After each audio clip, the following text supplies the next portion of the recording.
Hello and welcome to the Awkward Geek. This is vlog number 3, and today's topic is about self-actualization. In vlog number 2, we talked about happiness, and at the conclusion of that vlog, I talked about how self-actualization was sort of the key to happiness. That if you could realize self-actualization and achieve self-actualization, then you could be happy for the rest of your life. And the way that we talked about that was through a philosophical look at something called Maslow's hierarchy of needs, where at reaching each need, you became satisfied, and the only thing that made you dissatisfied, that made you unhappy, was realizing another need that you had yet to achieve, right?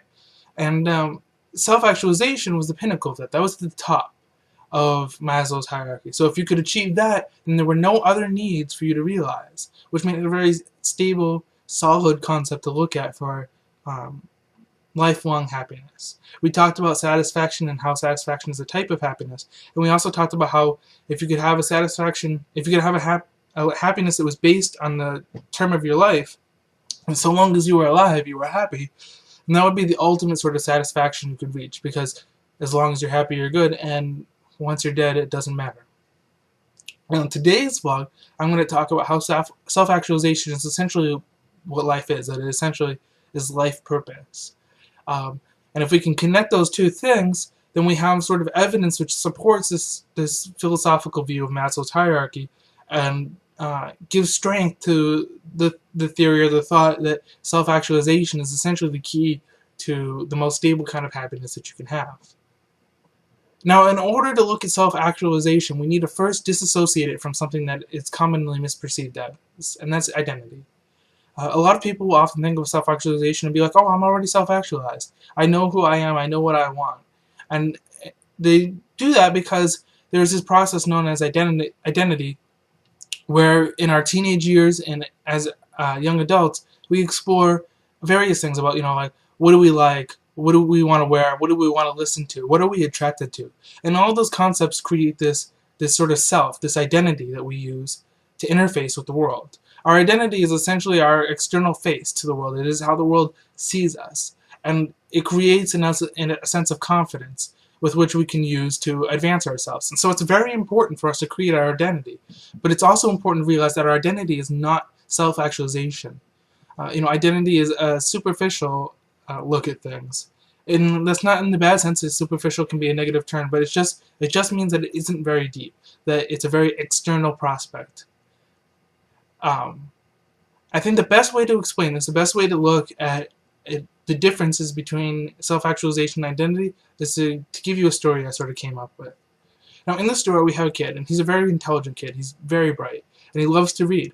And so, in middle school, he's given this book to read, and it's this math book. It's this big math book with all these math concepts, things that he would be learning way later on. But it was given to him because he was intelligent, because he liked to read, and so he read it. And eventually, it took him a while, but he taught himself everything that was in that book. He read all of that book. He understood that book. And as a result, he came with this sort of realization, this knowledge of math, and he became confident in his knowledge of math. Math was his thing. It was how he identified himself, because he knew math. He knew math fundamentally, right? And so, he went all through middle school and all through high school knowing everything there was to know about the math that he was faced with in those places. And he impressed his peers, he impressed his teachers, and eventually he impressed the college. He realized that's what he wanted to do, was learn more about math, because it was what he knew, and he felt like it was his destiny. And the college was impressed with him because he knew more than anything that anyone his age should be expected to know about math. And so he went to college, and he immediately had an interview with a professor where he was sort of impressing this professor with all of his knowledge about math. And then the professor was sort of thoughtful and asked him a question. And the kid realized that nothing he knew could actually answer that question for him. So he tried to figure it out, but he couldn't. He gave an answer, it was wrong. He gave another answer, and it was wrong. He continued to give answers that continued to be wrong. And eventually the professor told him the answer. He sort of explained it to him. And then the kid realized that he knew nothing about that his knowledge of math was actually incomplete. And the professor continued to ask him questions, continued to challenge him with things that he had never heard, never known before in his life. At the end of that conversation, the kid was like completely shattered and completely devastated. I mean, utterly so. His knowledge of math, his confidence in that, was everything that he had been. It was everything that he had known. And now that he realized that he didn't actually know everything in math. He didn't even know if he wanted to continue in that anymore. But the professor sort of, encouraged him and said, you know what, kid? There is no one that has ever come in at your level and known as much as you do, or impressed me as much. And the only reason I asked you those questions is because I knew you wouldn't know them. Because I wanted to show you that there were still things for you to learn, that there were still things for us to teach you here. And I want you to be open to learning those things. But I know that you're so bright, so intelligent, that you will get them and that you will learn them. And that you could do great things if you apply yourself to that. And so the kid did. He continued on to get his math degree. But the difference was, when he got his math degree, unlike when he finished reading that book, the math degree let him realize that he didn't know everything about math. When he finished reading that book, he felt like he knew everything. But when he got the degree, he realized that it was sort of almost like a license to continue learning about math, that he had built a solid foundation upon which he could continue to learn for the rest of his life. And so he did, continuing to teach himself new math concepts, eventually reaching a point where he was teaching himself things that no one else knew, and then he would share those things with the rest of the world. And the world became a better place because of his understanding and his knowledge of math, because he was constantly learning, constantly exploring, constantly pushing at the boundaries of what he knew, because he realized that what he knew was so insignificant in comparison to everything else. And that's how self-actualization compares to identity.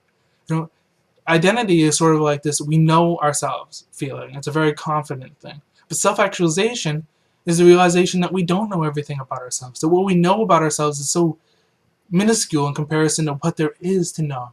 We know what we want to wear, what we listen to, what we find attractive, but we don't know why those things are. We don't know why we love, or why we think, or why we enjoy what we enjoy. That's what self-actualization is. It's the exploration of the human experience.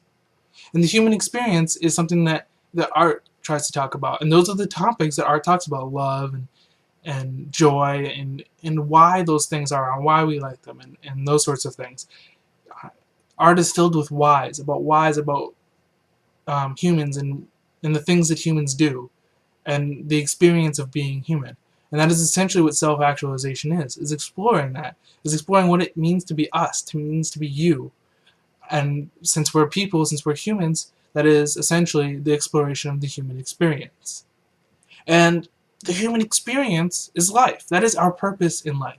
Regardless of whether or not you're religious, that is our purpose. If you're religious, you generally have some higher being motivating you to improving yourself, to understanding yourself better, right?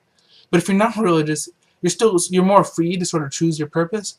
But ultimately, if you're choosing a purpose which is aimed at the continuation of our species, then you're choosing a purpose in which you need to improve our world and make our world better. And the way that we do that is by improving and bettering ourselves.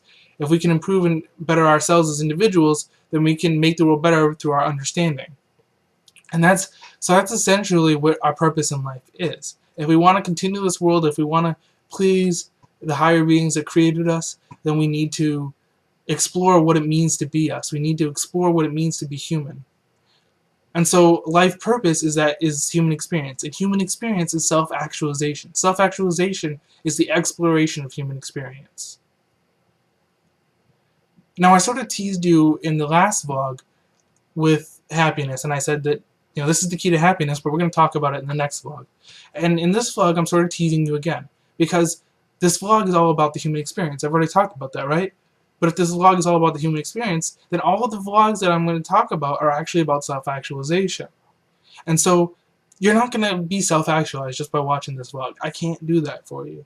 Instead, what I'm saying here is, by following this vlog series, by following all the topics that I'll talk about being human, you will be learning what it means to be self-actualized. You'll be learning how to self-actualize and what it means to be in that journey of exploring the human experience. And because all of those things lead back to happiness, this vlog is essentially about happiness. The Awkward Geek is essentially about becoming happy, becoming better people by exploring ourselves. And the entire thing is about self-actualization. And so I hope that sort of encourages you and inspires you to continue watching as I continue to explore topics about being human. I'm not always going to relate them directly to what it means to improve ourselves. Instead, as we continue on, the hope is that you will begin to realize how these topics relate to you, so that you can slowly improve and better yourself. Because various topics will touch people in different ways, and you'll be able to learn different things from them than other people who are watching the same exact thing. That's what art is all about, and that's what the human experience is all about, and that's what self-actualization is all about. So I don't know what next week's topic is going to be. Just gonna admit that right here. I don't know what it's going to be, but ultimately it will relate back to the human experience, which means it'll relate back to self-actualization. So I hope that you're as excited as I am and willing to continue exploring with me what it means to be human, because we can, through that, make our world a better place.